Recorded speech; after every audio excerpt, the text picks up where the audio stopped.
Glória a Deus. Eu sinto que tem liberdade nesse lugar, amém? Que tem alegria nesse lugar, e eu oro para que você esteja experimentando isso da parte de Deus. É muito bom estar aqui. Eu já estive aqui na Igreja da Cidade há bastante tempo atrás. Eu não me lembrava, me contaram, e eu acredito no testemunho de quem me contou.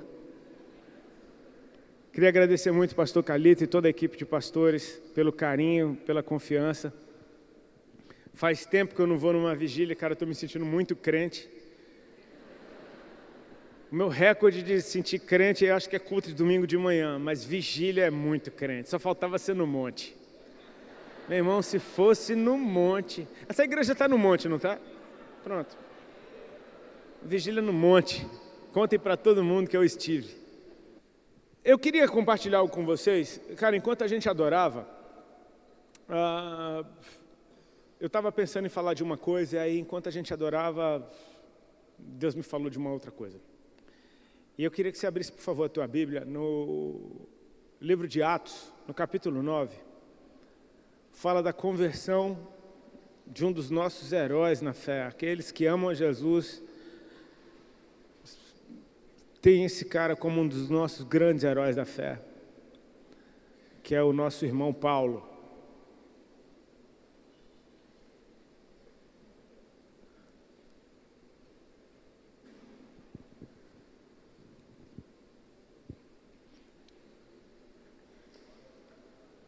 Atos capítulo 9, amém? Posso ler?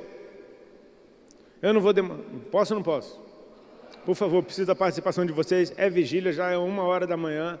Se vocês não me ajudarem, eu estou lascado. Eu prometo que eu não vou me alongar. Eu também sou do dia. Eu confesso, cara. Eu sou do dia. Esse horário para mim aqui, eu não sei como é que eu estou em pé, velho. Mas ok, vamos lá, é por Jesus, amém? É para Jesus, meu irmão. Dá 3 tapas na cara aí, acorda, vamos. O texto diz assim: Saulo, respirando ainda ameaças e morte contra os discípulos do Senhor, dirigiu-se ao sumo sacerdote e lhe pediu cartas para as sinagogas de Damasco, a fim de que, caso achasse alguns que eram do caminho, assim homens como mulheres, os levasse presos para Jerusalém. Seguindo ele estrada fora, ao aproximar-se de Damasco, subitamente uma luz do céu brilhou ao seu redor, e caindo por terra ouviu uma voz que lhe dizia: Saulo, Saulo, por que me persegues? Ele perguntou: Quem és tu, Senhor? E a resposta foi: Eu sou Jesus, a quem tu persegues. Mas levanta-te e entra na cidade, onde te dirão o que te convém fazer. Os seus companheiros de viagem pararam emudecidos, ouvindo a voz, não vendo contudo a ninguém. Então se levantou Saulo da terra e, abrindo os olhos, nada podia ver. E guiando-o pela mão, levaram-no para Damasco. Esteve 3 dias sem ver, durante os quais nada comeu nem bebeu. Ora, havia em Damasco um discípulo chamado Ananias. Disse o Senhor numa visão: Ananias? Ao que respondeu: Eis-me aqui, Senhor. Então o Senhor lhe ordenou: Dispõe-te e vai à rua que se chama Direita, e na casa de Judas procura por Saulo, apelidado de Tarso, pois ele está orando. E viu entrar um homem chamado Ananias e impor-lhe as mãos para que recuperasse a vista.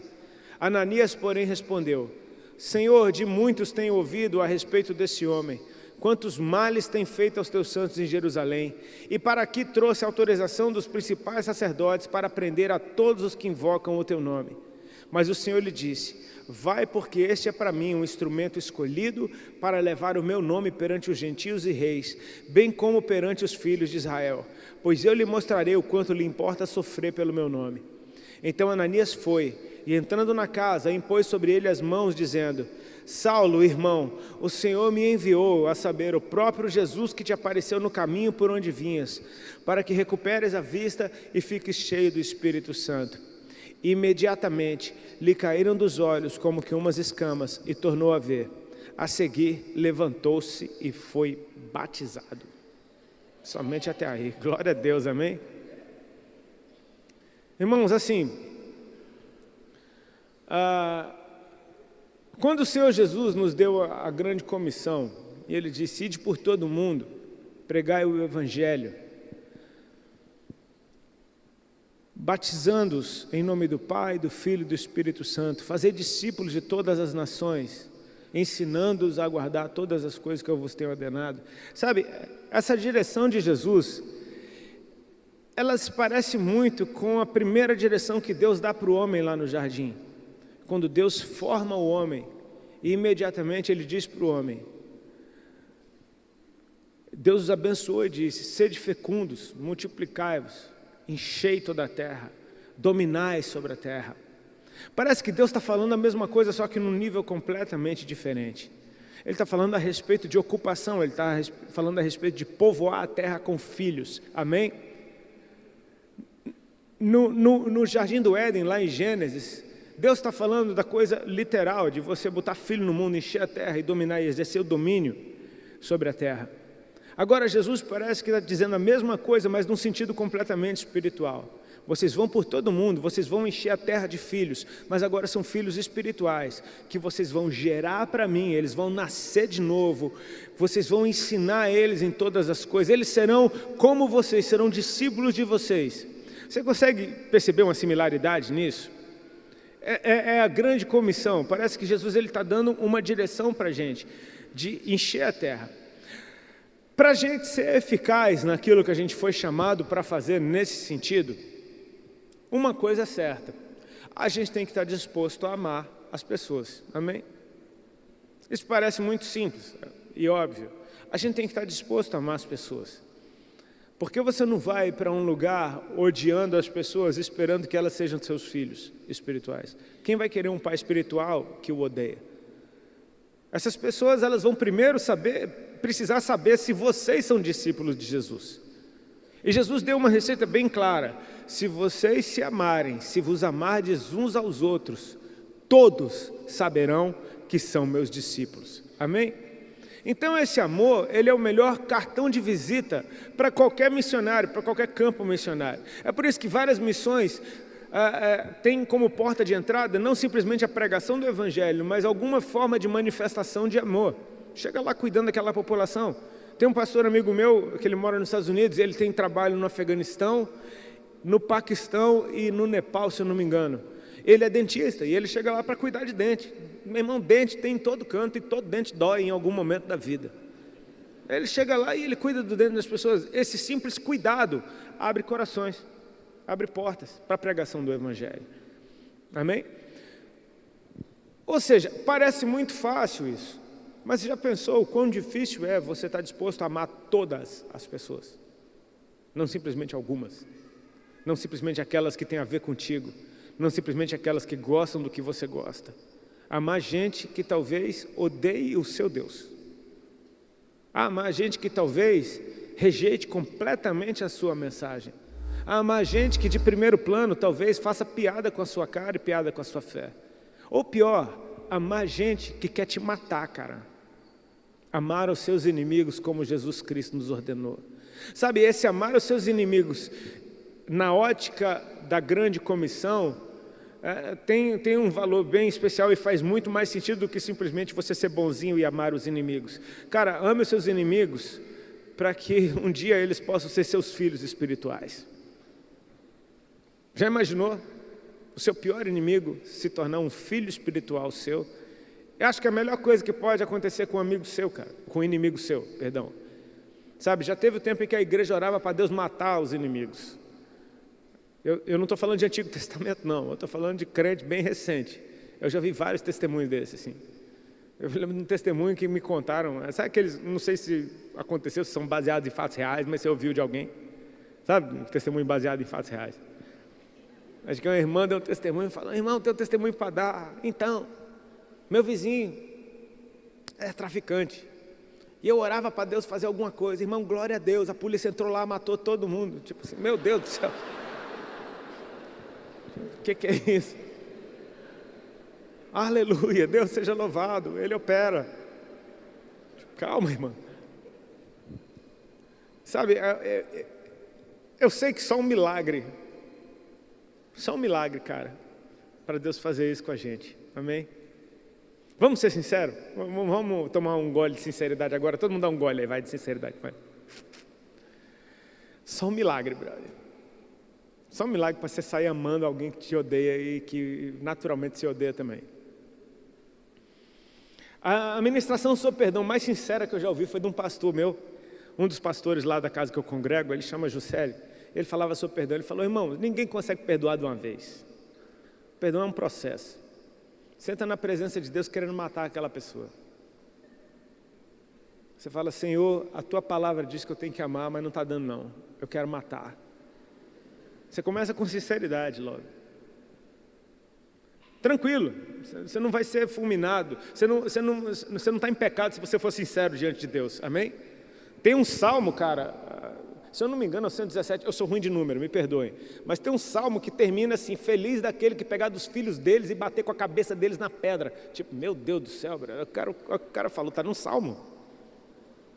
Tipo assim, o cara está com tanta raiva que falou: feliz quem pegar os filhos deles e der com a cabeça deles na pedra. Tipo, meu, o que os meninos têm com isso? O cara estava com raiva na presença de Deus. Eu não sei como isso foi parar na Bíblia, mas está lá.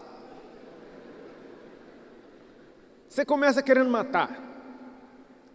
Mas se você permanecer naquele lugar, pedindo para o amor de Deus entrar dentro de você, para Deus te dar amor por aquela pessoa, daqui a pouco você já não quer mais matar. Você quer que a pessoa morra, mas outra pessoa matou. Já não foi você. Você já fala: não fui eu. Você continua ali mais um tempo. Daqui a pouco você não quer mais que ninguém mate aquela pessoa. Ela morra cedo e de causas naturais. Pronto. Daqui a pouco você não quer mais que ela morra. Você fala: não, uma doença grave já estava bom. Daqui a pouco já não é mais uma doença, é só uma crise financeira, daqui a pouco não é mais daqui a pouco é só uma gripe, daqui a pouco é só uma tristeza, daqui a pouco tá bom, mas eu amo. É um processo, amém? E esse processo é um milagre, e esse milagre só acontece na presença de Deus. Porque não é a respeito de você ver um anjo onde não existe. É a respeito de você ver o que Deus vê. É você entrar na presença de Deus até que Deus te mostre como Ele vê essa pessoa que você está odiando. Por mais que ela seja odiosa. Tem gente que, é muito fácil odiar, porque parece que faz de tudo para ser odiado. Na nossa nação, a lista seria gigantesca. Tem uns caras que, eu acho que esse cara quer muito ser odiado mesmo. E Deus consegue amar. Dá até raiva do amor de Deus. Você fala: não é justo, Senhor. Tipo, eu sei que o Senhor me ama e eu sou um filho amado. Olha eu aqui na tua presença, bonitinho. Mas aquele traste, não é possível que o mesmo amor esteja disponível para ele. Isso é muito sério, irmão. Eu estou brincando, mas é muito sério. Porque 1 João 2,9 diz assim: aquele que diz que odeia seu irmão ainda está em trevas. Isso é sério, amém? Você pode estar na igreja, você pode estar aqui agora na vigília, cara. Se você estiver cheio de ódio no teu coração, espiritualmente você não está na luz. Você está em trevas. Vem para a luz, brother. Amém? Vamos vir para a luz? Vamos vir para a luz hoje? A luz está na presença, Ele é a luz. Amém? A gente precisa ir para a presença dEle. Se tem uma das coisas mais lindas que já aconteceu comigo foi poder ouvir de Deus o que Ele pensava de mim. E a primeira experiência que eu tive com um recado da parte de Deus, daquele que Ele dá para aqueles profetas, para aquelas irmãs, amém? Foi engraçado porque eu estava no ápice da minha vida de pecado e Deus não falou de nenhum pecado que eu praticava, cara. Ele me falava da criança que Ele via dentro de mim. Ele me falava de quando eu era criança e do que Ele via dentro do meu coração. Cara, como é que Deus consegue enxergar algo bom dentro de alguém que sabe que está errado? Deus consegue, amém? Porque Ele não fez a gente para dar errado, Ele não fez ninguém para dar errado. Quando Ele desenhou cada pessoa, Ele tinha um propósito específico, Ele escreveu coisas lindas a nosso respeito no livro dEle, amém? E Ele sabe como chamar isso tudo à existência. Eu sou muito grato a gente que orou pela minha vida. Em muitos lugares onde eu vou, por exemplo, eu ouço testemunhos do tipo: cara, eu orava por você, minha mãe orava por você. E eu ouvi isso ao longo dos anos em muitos lugares. Sabe o que é que eu aprendi, cara? Que essas pessoas estavam me apresentando diante de Deus quando eu ainda estava afundado em pecados. Gente que conseguiu amar, porque você só vai apresentar alguém diante de Deus se você estiver amando essa pessoa em primeiro lugar, amém? Algum amor aconteceu para você se importar, porque o se importar já é um gesto de amor. O se importar, ele simplesmente ele é um gesto de amor. E essas pessoas se importaram com a minha vida, nem que fosse por puro egoísmo, tipo, eu não aguento mais esse cara cantando essa música, Senhor, converte ele logo. Ainda que tenha sido por puro egoísmo, essas pessoas me apresentavam diante de Deus constantemente. Era gente que, por fé, via a minha conversão um dia acontecendo, por mais improvável que eu fosse. Até que chegou o tempo em que eu tive o meu encontro com Jesus. E o meu encontro com Ele foi com Ele em primeiro lugar. Enquanto pregavam para mim, eu não estava nem aí. Enquanto falavam de Jesus para mim, eu não estava nem aí, cara. Mas nem aí mesmo. Agora, quando Ele se manifestou e tocou a minha vida, então a parada agora era com Ele. E eu fiquei tão apaixonado por Ele que agora eu até ouvia alguém que quisesse falar dele para mim. Ou seja, eu não ouvi primeiro para me entregar para Ele. Ele apareceu para mim primeiro, e aí eu passei a ouvi-lo. Eu identifico muito com a história de Saulo, sabe? Paulo, Saulo é a mesma coisa. Porque esse cara era alguém talvez tido como improvável para a igreja primitiva. Se imagina sendo um cristão naquele tempo. Cara, Saulo seria o cara de quem você queria correr. Ele seria o cara de quem você oraria para Deus matar. Esse seria um cara que você falava, meu, como é que um cara pode ser tão ruim desse jeito? Tipo, nunca nenhum cristão tinha morrido por Jesus, até que Estevão foi apedrejado. E adivinha quem é que estava segurando a roupa de quem apedrejava Estevão? Era Paulo. Esse cara não se contenta em simplesmente, porque tipo assim, pior do que os que estão dando pedrada, porque aqueles que estão movidos por raiva, é aquele que está movido por prazer, cara. Parece que está sendo aquele que está segurando a roupa, falando, vai lá, meu irmão, acerta um agora mesmo no meio da cara. Tipo assim, o cara parece que está gostando do que está vendo. Sabe aquele que não bota a mão na massa, mas patrocina. Um cara que se faz odioso. E não contente com a morte de Estevão, ele agora pede cartas para sinagogas, cartas para ir até Damasco.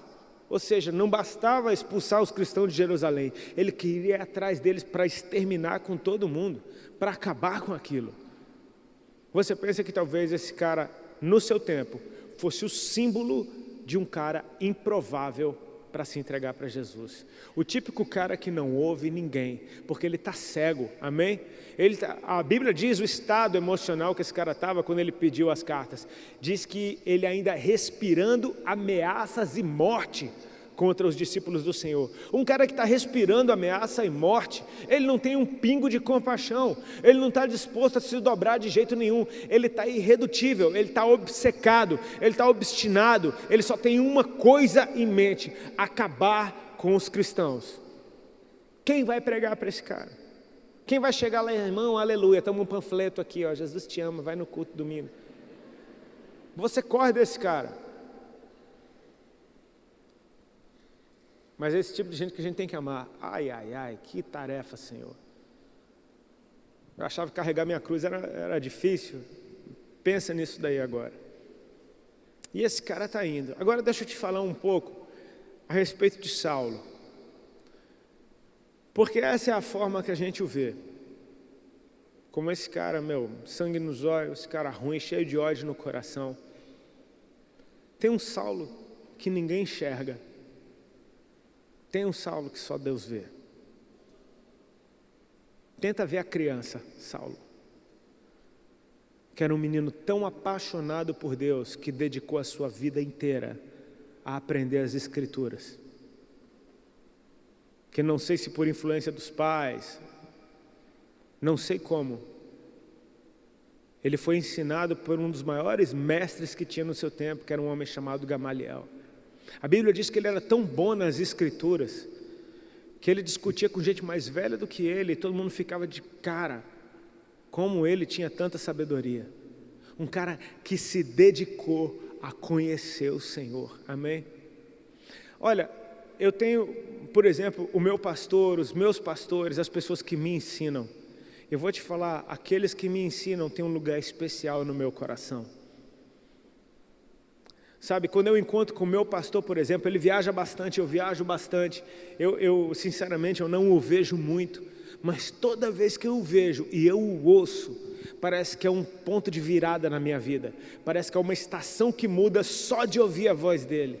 Então tem um anseio dentro do meu coração de ouvir a voz do meu pastor, de vê-lo pregar para mim, porque eu sei que algo acontece na minha vida espiritual e em todas as áreas, quando aquele que me ensina ministra sobre a minha vida. Eu tenho um amor especial sobre os meus mestres, amém? E assim, naturalmente, você recebe tudo daquele que te ensina. Eu já fui em muitos lugares onde jovens pastores que tinham acabado de sair do seminário vinham com aquela conversa para mim: não, porque os dons do Espírito não são mais para esse tempo, são só para os tempos da Bíblia, porque os dons cessaram.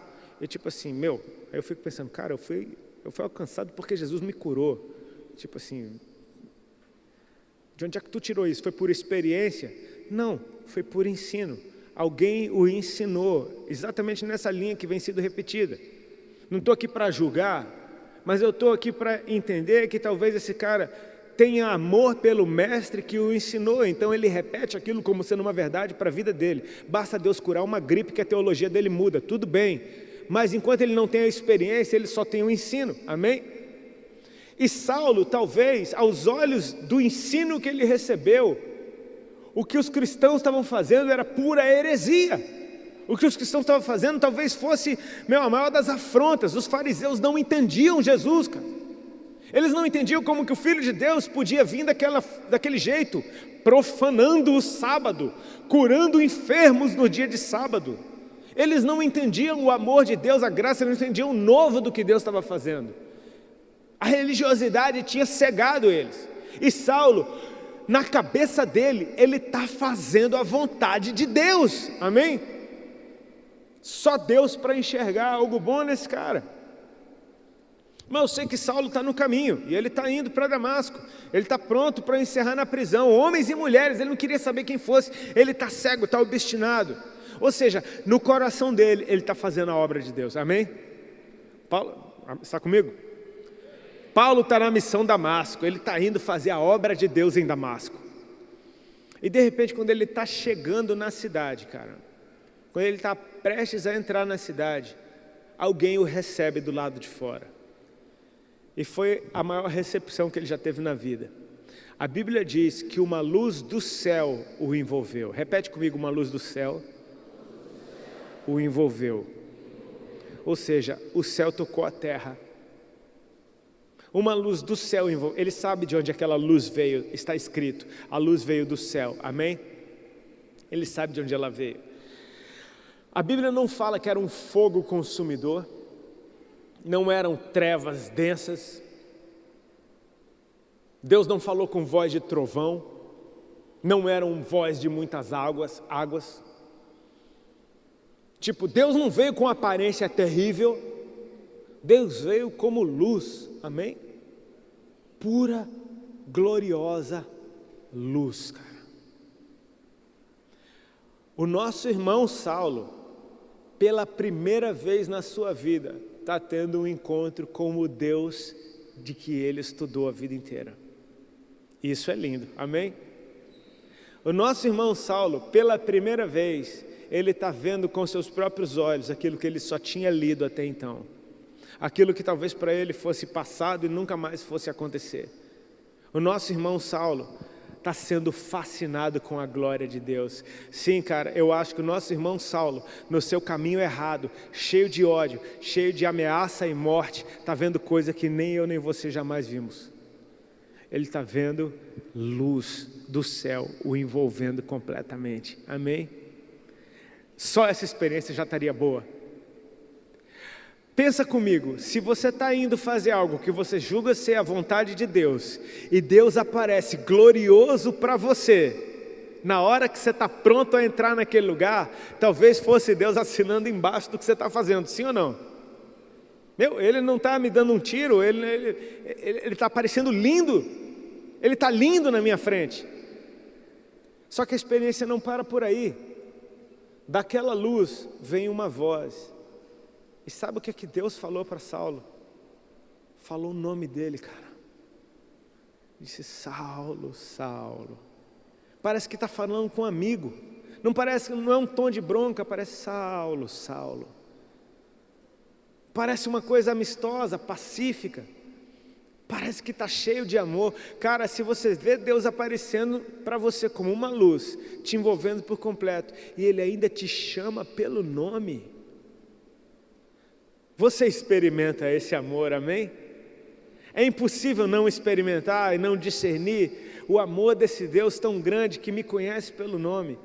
Sabe, foi essa hora da adoração que eu entendi que era para ministrar sobre isso. Quando a gente estava cantando: ninguém me toca como você, ninguém me vê como você me vê, faz brilhar o seu rosto sobre mim, até que eu não veja nada além de ti, até que eu não veja mais nada além do Senhor aqui me chamando pelo nome, chegando bem perto e dizendo que eu sou seu. Talvez essa seja a canção de Paulo, talvez seja a experiência dele. Eu sei que Jesus chama ele pelo nome, cara, é só de você ouvir o seu nome saindo da boca de Deus, eu creio que já faria o meu coração explodir de amor por ele. Só que Jesus termina a frase, ele diz: por que você me persegue? Agora esse cara entra em crise.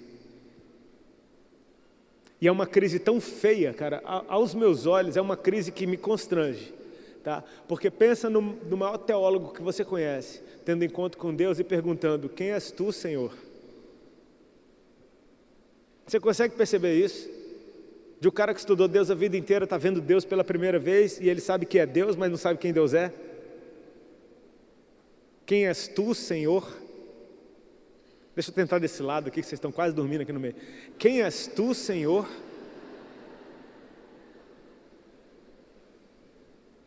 Quem és tu, Senhor? Como assim? É Deus, mas eu estou perseguindo a Deus? Eu achava que eu estava fazendo a vontade.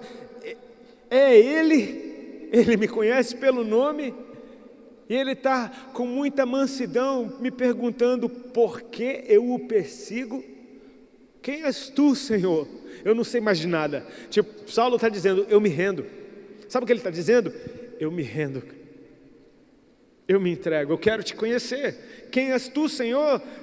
Traduzindo, quer dizer, eu quero te conhecer. Porque se eu te conhecer, meus caminhos vão se alinhar. E o Senhor se apresenta: eu sou Jesus a quem você persegue. A verdade liberta, cara. Dizem que a verdade dói. Não, a verdade não dói, a verdade liberta. Porque Jesus diz para ele: eu sou Jesus a quem você persegue. Mas entra na cidade, tipo assim, continua seu caminho. Você não estava indo para entrar na cidade? Então vai lá, continua seu caminho. Vai, entra na cidade. Só que agora a missão é diferente. Lá vão te dizer o que você tem que fazer. Cara, Jesus podia falar para ele o que fazer. Podia ou não podia? Quem está acordado, fala comigo: podia. Amém?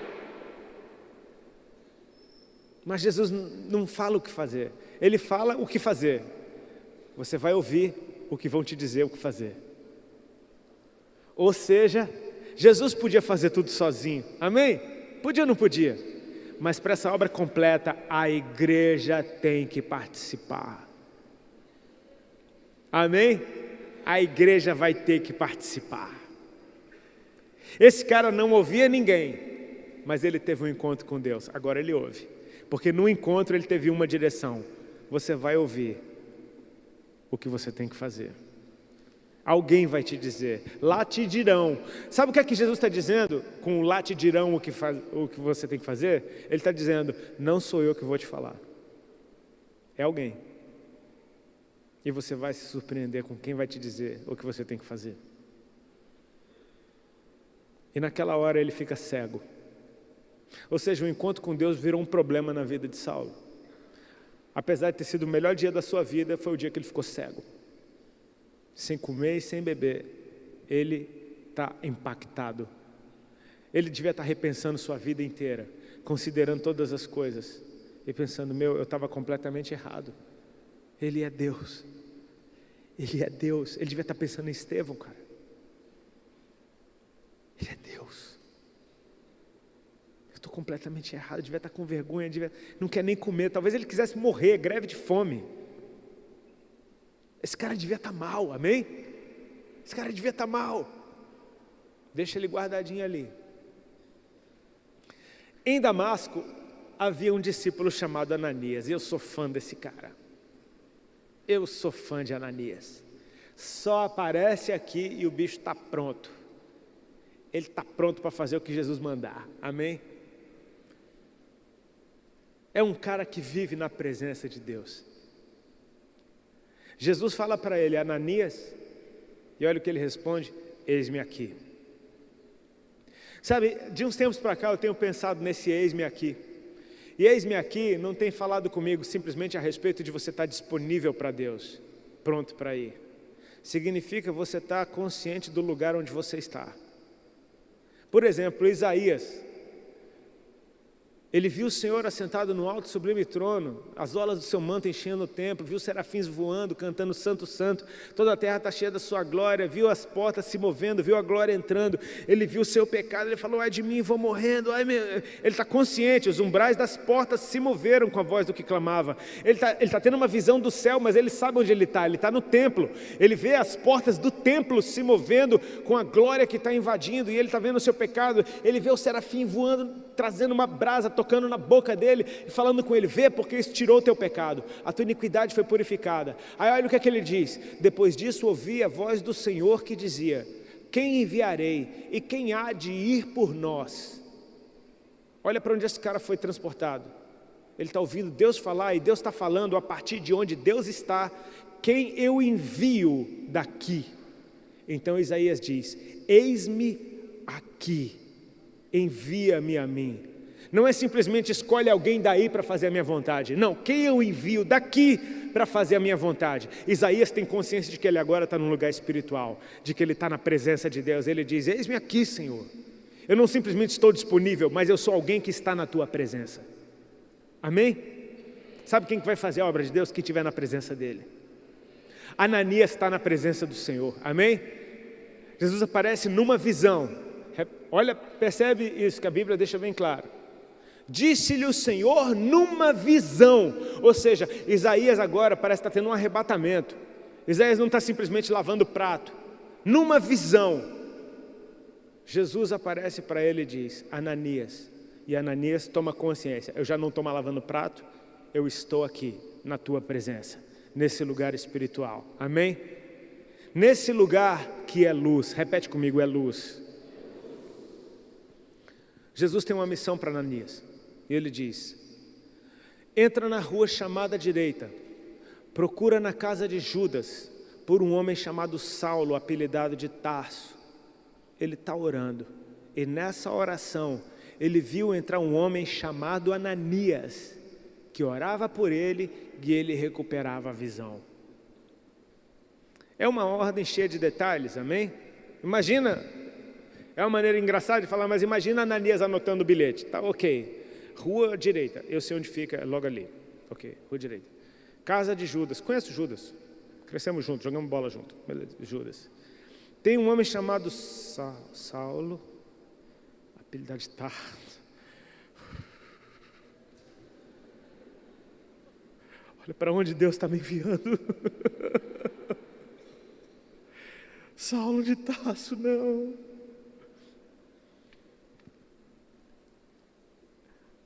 Olha como Deus tem confiança naqueles que estão na sua presença. Porque Jesus mostrou Ananias para Saulo antes de falar com Ananias. Tipo assim, brother, você vai ter que ir. Não vou mandar o João, nem o Pedro. Eu mostrei Ananias para ele. Então adivinha como é seu nome? Ananias, é tu. Só que ele está na presença de Deus, amém? Nesse lugar que é cheio de luz. Agora olha como é que é crente, cara. Como é que é a gente. Ananias está na presença de Jesus, e Jesus fala de um tal Saulo de Tarso. Esse cara está ali. Olha o testemunho que Ananias dá de Saulo. Olha como é que Saulo é aos olhos de Ananias. Ele fala: Senhor, o senhor deve estar enganado. O senhor não sabe quem é esse cara. É como se Deus não soubesse. Não, deixa eu te falar quem é Saulo de Tarso. Tenho ouvido falar uns absurdos, cara, de como ele tem feito mal para os teus santos em Jerusalém. Tipo, Senhor, pelo amor de Deus, o cara está fazendo mal para os teus santos em Jerusalém. E outra, ele veio aqui para encerrar na prisão a gente. Ele está procurando gente como eu. Tipo assim, Jesus, pelo amor de Deus, esse cara é um traste, ele não serve para nada, mata ele logo de uma vez, ele está fazendo mal para os teus santos, ele quer fazer mal para mim, tipo, eu sou teu filho amado, né? Isso é Saulo aos olhos de Ananias. Só que Ananias está na luz, amém? E na luz, deixa Jesus te mostrar como Saulo é. Saulo diz: vai, porque este é para mim um instrumento escolhido para levar o meu nome perante os gentios e os seus reis, bem como perante o meu povo de Israel. E eu vou mostrar para ele o quanto ele deve sofrer pelo meu nome. Olha como Jesus transforma Saulo aos olhos de Ananias. Ele mostra alguém agora que não simplesmente vai fazer a mesma obra que Ananias, mas vai muito mais longe do que Ananias. Ananias, fica tranquilo, esse cara vai arrebentar, cara. Esse cara vai facilitar muito o seu trabalho. Ele mostra Paulo sofrendo por amor ao Senhor. E Ananias vê isso, amém? Porque isso está acontecendo no Espírito. E quando Saulo é transformado por Jesus aos olhos de Ananias, então Ananias vai. Olha como Ananias chega diante de Saulo. Ele entra naquela casa, coloca as mãos sobre Saulo e diz: Saulo, irmão, olha aí, irmão, o Senhor Jesus que te apareceu no caminho me enviou aqui, para que eu orasse por você, você recuperasse a vista e fosse cheio do Espírito Santo.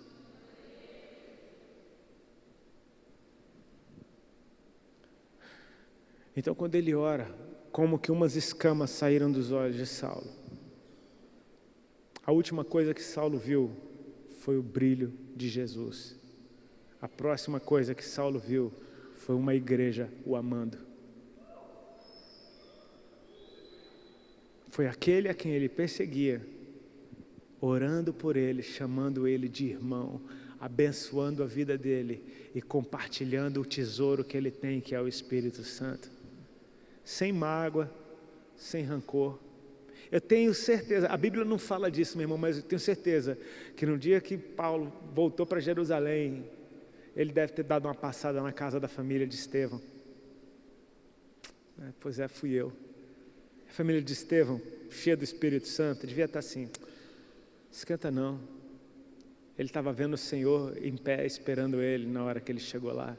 Senta aqui, vamos comer um negocinho junto, prepara um ranguinho para você. Senta na cadeira que ele sentava, está de boa. Você tem ideia do quão escandaloso é esse amor, cara?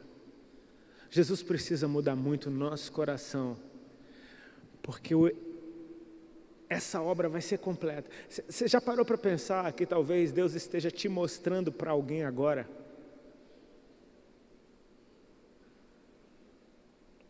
E essa pessoa esteja vendo você, alguém que zombava de você, alguém que fazia piada com a tua cara, que te perseguia, não no jeito do Antigo Testamento, ou no jeito desses dias aqui, mas de um jeito que hoje nos fere, sabe?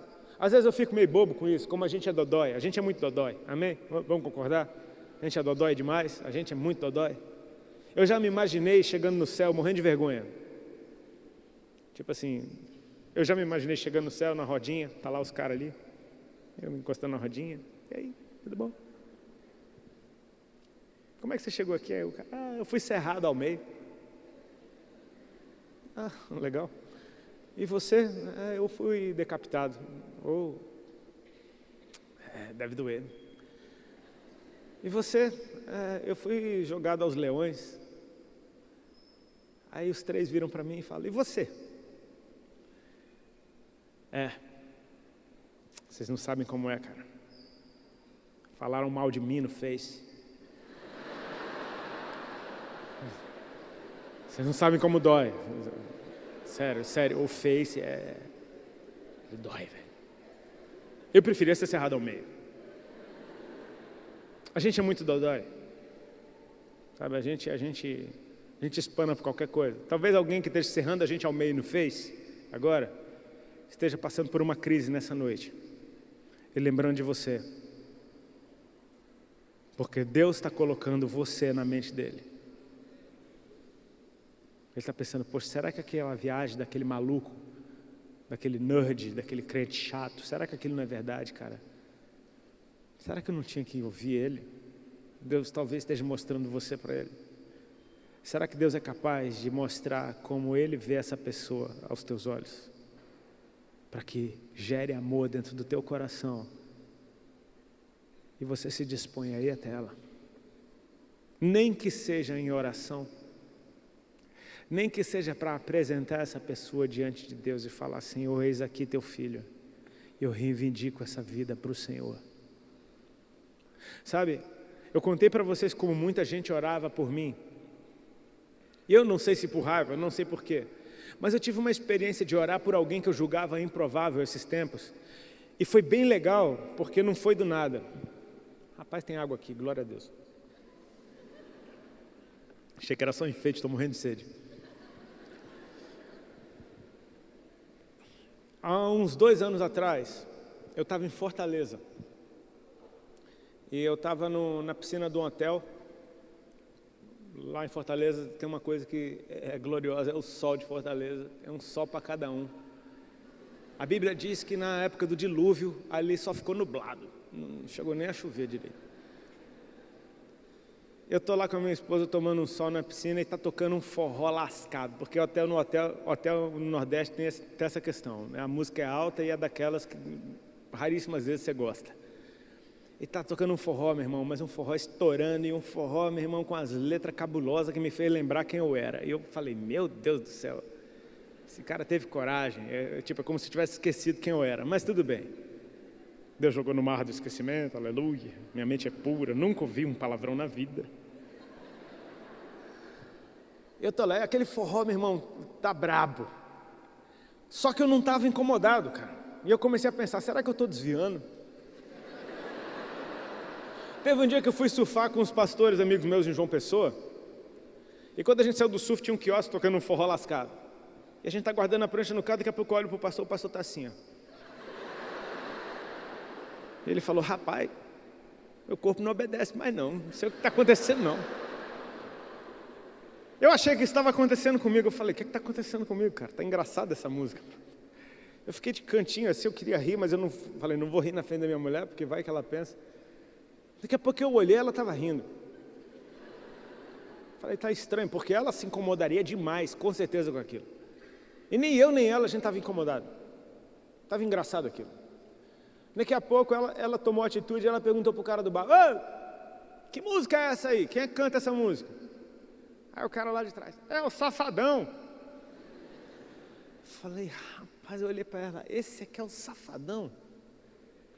Falei, é claro que é o Safadão, olha essa letra, né? Música safada danada. E eu pensando, é o Safadão. Só que naquela hora, cara, como se fosse assim, uma voz, não foi uma voz, mas foi um entendimento. Deus me falou, eu quero que você ame ele. É por isso que você não está incomodado. Sabe quando o amor lança fora o medo? Quando o amor encobre multidão de pecados? A Bíblia diz que o perfeito amor, ele encobre multidão de pecados. Sabe que Deus te ama tanto que ele vê aquele bando de lambança que você fez e ele consegue passar por cima disso tudo para dizer, eu te amo. Você quer ser livre disso aqui? Deus estava me deixando experimentar uma gotinha disso. Tipo assim, esquece o que ele está falando, esquece o engano, esquece a baixaria. Tipo, ama esse cara. E cara, naquele dia eu falei, cara, quer saber, eu vou orar por esse cara, meu. Eu vou orar por ele. E eu achei que eu era o único no mundo que ia fazer isso na vida. Ministrei aquela noite, fui jantar com um monte de pastor depois. E jantando com os pastores, eu estou conversando com um deles. E contei a experiência da piscina. Contei, cara, hoje de tarde foi muito engraçado, aconteceu isso e aquilo. E ele só ouvindo com atenção e com um sorriso no rosto. Eu falei, e aí? Aí ele falou, você não sabe. Eu falei, não sei o quê. Ele falou, tem mais de 1 ano que eu tenho um trabalho toda semana na casa do Wesley. Ele falou, eu estou evangelizando ele toda semana, ele abre a casa dele, chama os amigos, chama os vizinhos, para eu pregar a palavra para todo mundo ouvir. Ele falou, meu irmão, você vai ter notícias, esse cara está no processo. Há poucos meses atrás, a gente vê o fruto do trabalho desse pastor. O cara se batizou. Ele confessou a sua fé. Eu só estou falando dele publicamente porque ele tornou pública a sua fé. E eu continuo orando porque agora eu entendi que Deus não estava simplesmente colocando em mim um amor por Ele. Existia uma rede de intercessão, talvez mundial, gente que nem o conhece, que devia estar apresentando Ele na presença de Deus.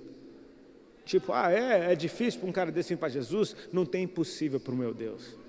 Se Ele encontrar essa pessoa, meu irmão, ai do que aprisionava ela, agora é do Senhor. Isso me encorajou. Porque aí eu lembro de quem eu era.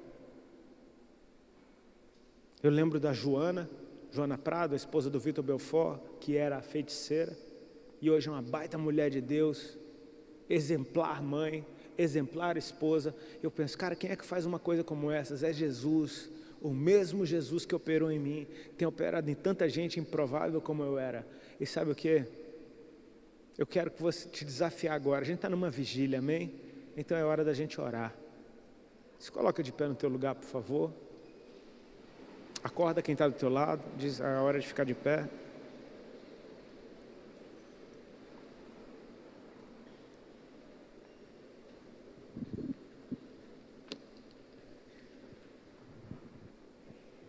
Por favor, curva a tua cabeça, fecha os teus olhos. A gente não vai demorar fazendo isso. Espírito Santo de Deus, eu te peço que o Senhor nos tome pelas mãos agora. E só o Senhor sabe aonde nós estamos por causa do nosso coração. Eu não preciso repetir o que foi dito, mas eu te peço que se há áreas da nossa vida que ainda estão em trevas por causa do nosso coração pesado, o Senhor nos retire agora dessas trevas e nos traga para a sua luz.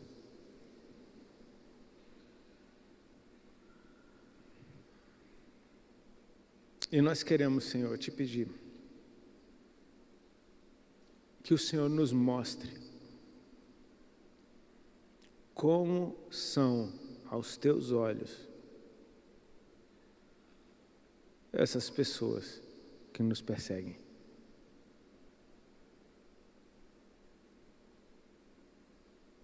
Nós não estamos clamando por justiça. Por misericórdia nós clamamos. Misericórdia por nós. Por não termos a habilidade de amar tão fácil como a gente deveria. Mostre para cada um de nós, Senhor, como são essas crianças que nós aprendemos a odiar.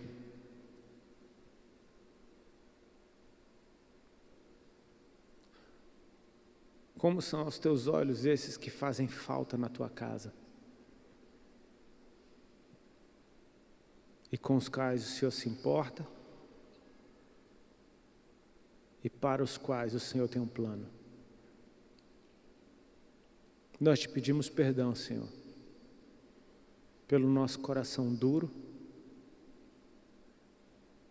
mas que o Senhor nos mostre essas crianças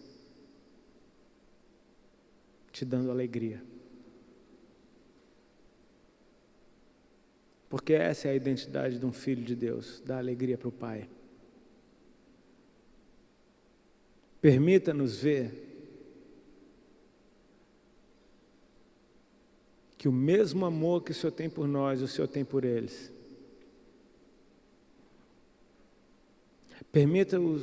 Permita-nos vê-los transformados ao ponto de nós passarmos a considerá-los irmãos, filhos do mesmo Pai. Ananias só enxergava o presente de Paulo. Jesus mostrou o futuro de Paulo. Permita-nos vê-los no futuro, Senhor. Permita-nos ver essas pessoas vestidas de branco na Tua presença, Te adorando com toda a intensidade. Permita-nos pela fé, Senhor, trazer a existência. Nós chamamos a existência agora, o dia do encontro deles contigo. Nós chamamos a existência, Senhor, o dia dessa experiência que eles terão, arrebatadora com o Teu amor. E eles vão ficar sem saber o que fazer, Pai. Então, nesse dia, nós queremos estar prontos em amor para abençoá-los, para sermos instrumentos de abertura desses olhos, para sermos aqueles que vão compartilhar o que nós carregamos, a fim de que eles sejam não só como nós somos, mas muito maiores do que nós mesmos. Nós clamamos, Senhor Jesus, para que o Senhor libere sobre esse tempo, sobre essa geração, uma estação de colheita dos improváveis. Nós chamamos a existência agora o encontro daqueles mais difíceis contigo. Nós te pedimos, Senhor, se eles estão no nível de que não ouvem mais ninguém, então apareça para eles, Senhor. Dê a eles uma experiência que nós ainda nem tivemos. Dê a eles uma experiência maior do que a nossa, mas faz do jeito que funciona. Paizinho, nós cansamos e nós jogamos nossas armas no chão agora. Nós cansamos de lutar contra aquilo que o Senhor está fazendo. Nós não queremos mais ficar presos, cair nessa cilada de odiar quem nos odeia, de perseguir quem nos persegue. Senhor, nós queremos aprender a fluir no Teu reino. Se alguém bater numa face, dê a outra face. Se alguém chamar para andar 1 milha, ande 2. Se alguém pedir a capa, toma a túnica também. Ensina-nos, Senhor, a estar prontos, para que no dia que o Senhor precisar nos ativar, nós estejamos como Ananias, constantemente na Tua presença, dispostos a ser transformados aos Teus olhos, dispostos a ver tudo mudar aos Teus olhos, para que a gente possa se mover de acordo com aquilo que o Senhor já está fazendo. Ananias não tinha tempo para parar, o Senhor já tinha mostrado. Já está prestes a acontecer. Corre que é com você. O Senhor Jesus está falando conosco. Corre que é com você. Se alinha com o coração de Deus, porque é com você. Eu gostaria de fazer uma oração junto com a igreja, para que a gente em uma só voz se coloque à disposição do Senhor. Amém? Repete comigo assim: Senhor Jesus, nessa noite, eu te apresento o meu coração e te peço que aquilo que está no teu coração encha o nosso coração, que o nosso coração, de uma forma sobrenatural, venha bater junto com o teu, alinhado contigo. Ensina-nos a ver como o Senhor vê, para que a gente possa amar como o Senhor ama. Nós te pedimos perdão pela nossa dureza, por devolver na mesma moeda, por querer uma justiça que só visa o nosso lado. Nós também somos falhos, Senhor. Nós também precisamos da Tua misericórdia. Nós também precisamos aprender. Portanto, ensina-nos primeiro, para que nós possamos ensinar a outros.